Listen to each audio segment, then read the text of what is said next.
নারীর লজ্জা হচ্ছে লজ্জাবতী গাছের মতো, হাত লাগলেই শেষ। সেটা স্বামীর হাত হোক বা অন্য কোনো পুরুষের।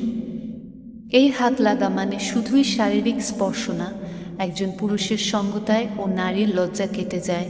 যে মেয়ে যত বেশি পুরুষের সংস্পর্শে যাবে তার লজ্জা তত কমবে।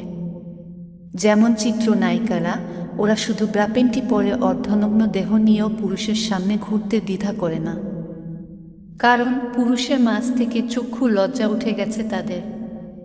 অথচ কনজারভেটিভ ফ্যামিলির একটা মেয়েকে ওড়না ছাড়া দাঁড়াতে বললেও সে লজ্জায় মরে যাবে। আর ইদানিং ফেসবুক এই লজ্জা নিবারণের বড় মুখ্য ভূমিকা পালন করছে।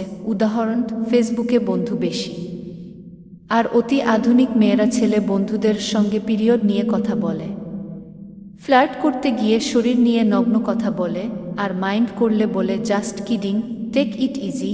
এই ইজিলি নিতে নিতে সেসব অশালীন বিষয় আর অশালীন লাগে না, মানে লজ্জা শেষ। আবার এখন ফেসবুকে প্রেমিক বেশি। কেউ প্রেমে পড়েছে তো প্রেমিক রোমান্সের ছলে অশ্লীল কথা বলে, একদম স্বামীর মতো। এরপর ব্রেকআপ হয়, আবারও কারো প্রেমে পড়ে, আর আবারও চুম্মাচাটি, আরও কত কি করে। অতঃপর আবারও ব্রেকআপ। তখন লজ্জাশরমের মাথা খেয়ে মেয়েটা এক সময় নির্লজ্জ হয়ে যায়। অশ্লীল প্রেম নারীর লজ্জাশীলতাকে গ্রাস করে, ফলে নির্দিষ্ট একজন পুরুষের প্রতি আকর্ষণটা বিলীন হয়ে যায়, জাগে বহু পুরুষের সান্নিধ্য পাওয়ার ইচ্ছা।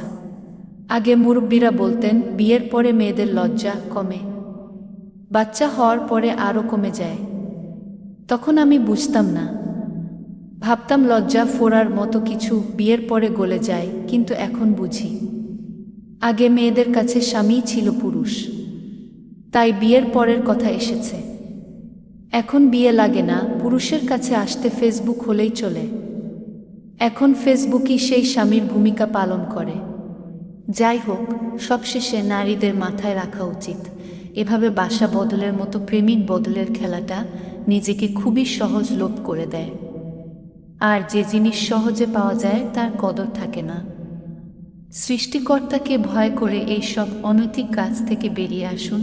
লেখাটি না বুঝলে আরেকবার পড়ুন, তবুও না বুঝলে মাথা খাটিয়ে একটু ভাবুন, তারপর মন্তব্য করুন।